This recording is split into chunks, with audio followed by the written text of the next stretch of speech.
Assalamualaikum adik-adik semua. Saya Lia Siti Halimah, wakil dari Fakultas Kedokteran Unjani bersama-sama dengan teman-teman dari Fakultas Ekonomi dan Bisnis. Bekerja sama juga dengan SMKN 11 Bandung mengadakan pengabdian kepada masyarakat berjudul Rampes, yaitu Remaja Peduli Sampah di Bandung Raya.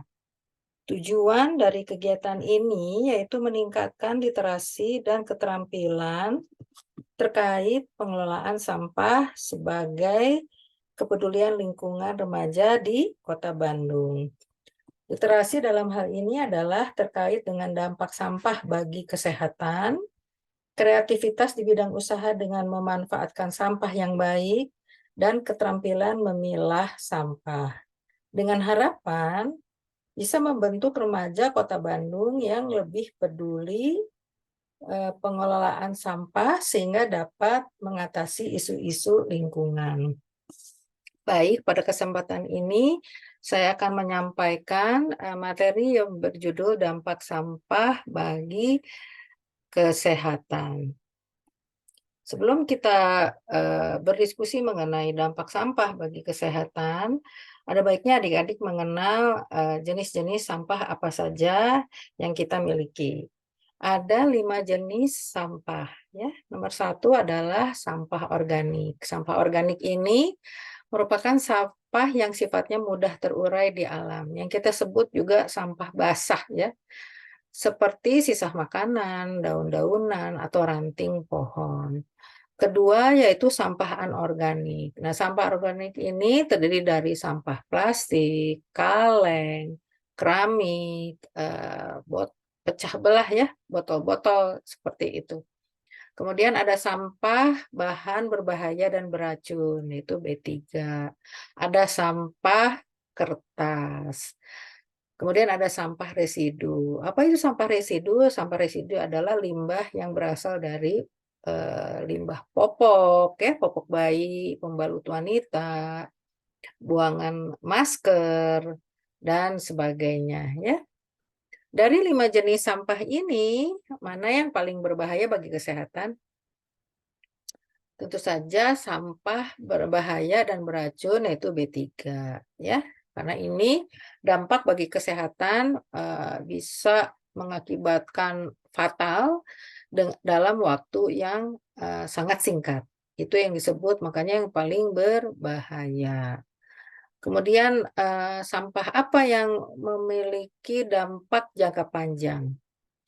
Yaitu sampah anorganik, khususnya sampah plastik. Nah, ini ya akibat yang ditimbulkan oleh sampah plastik ini berjangka panjang.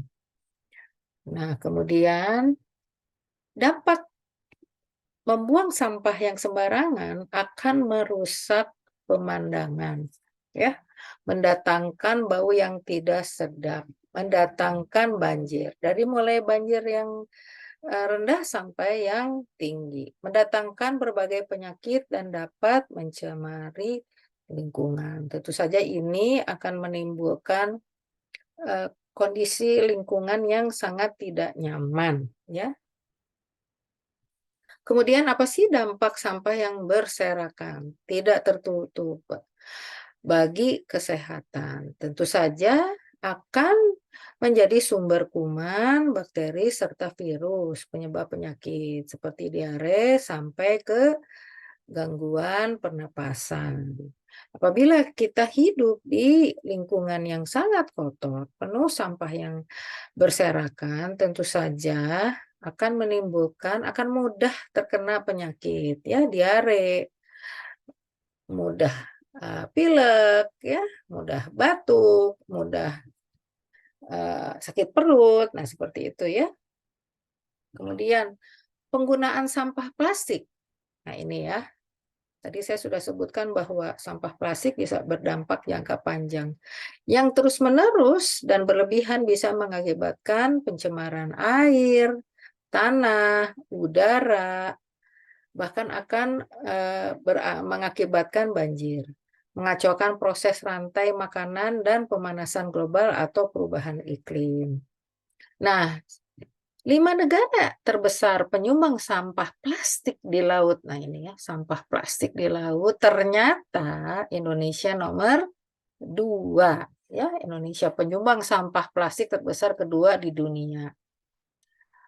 Yang pertama siapa? Tiongkok. Kedua Indonesia. Ketiga Filipina. Keempat Vietnam. Dan kelima Sri Lanka. Ya, ini pernah ditemukan bangkai paus sperma yang terdampar di Wakatobi Sutra pada tahun 2018. Jadi ditemukan banyak sampah plastik di dalam perutnya. Ya, gitu ya. Perutnya berisi 5,9 kg sampah plastik. Nah, gitu ya. Dampak sampah plastik bagi kesehatan satu yaitu kanker karena berdampak jangka panjang ya bisa menyebabkan kanker. Kedua, gangguan kehamilan dan kerusakan jaringan tubuh lainnya. Ya, jadi ini karena begitu banyaknya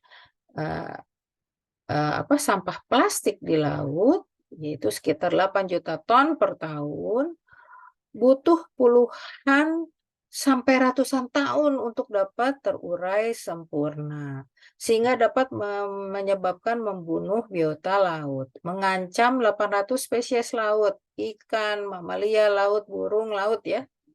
Nah, racun plastik ini juga dimakan biota laut, berpindah ke manusia yang mengkonsumsinya. Kemudian pemakaian bahan plastik yang berulang, meskipun bahan PET itu biasanya dapat didaur ulang untuk digunakan kembali, namun PET masih dianggap berbahaya bagi kesehatan dalam penggunaannya. Jadi plastik ini mengandung antimon trioksida yang bersifat karsinogen sehingga dapat menyebabkan kanker pada jaringan hidup. Dampak sampah yang berserakan juga menjadi media penularan penyakit, ya. Sehingga banyak ditemukan tuh adalah tikus, nyamuk, kecoa. Itu yang merupakan vektor, ya, vektor yang menyebarkan penyakit dari sampah ke tempat lain, ya, yang akan menurunkan kualitas lingkungan, pencemaran udara, pencemaran tanah, sumber air, bahkan dampak polutan B3. Nah, sampah yang berserakan juga memicu datangnya berbagai bakteri, virus, parasit yang masing-masing dapat membawa penyakit. Penyakit yang disebabkan oleh bakteri dari sampah seperti salmonellosis, shigellosis, ya, keracunan makanan dari Staphylococcus, infeksi kulit dan tetanus, ya. Jadi itulah akan mudah tumbuh bakteri-bakteri yang bisa menyebabkan penyakit pada manusia. Jenis penyakit lain, contohnya itu penyakit demam berdarah. Dapat juga meningkat dengan cepat di daerah pengelolaan sampahnya yang kurang memadai.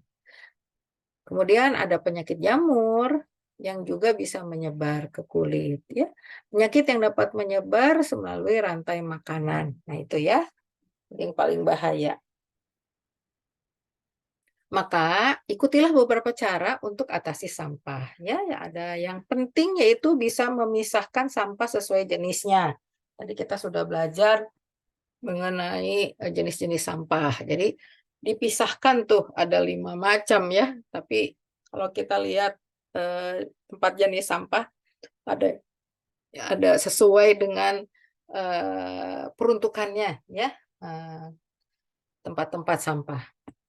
Kemudian melakukan zero waste. Zero waste itu apa? Sebisa mungkin kita tidak membuang sampah. Artinya kalau minum tidak menggunakan dari botol plastik, ya. Minum dari botol plastik, tapi gunakanlah tumbler.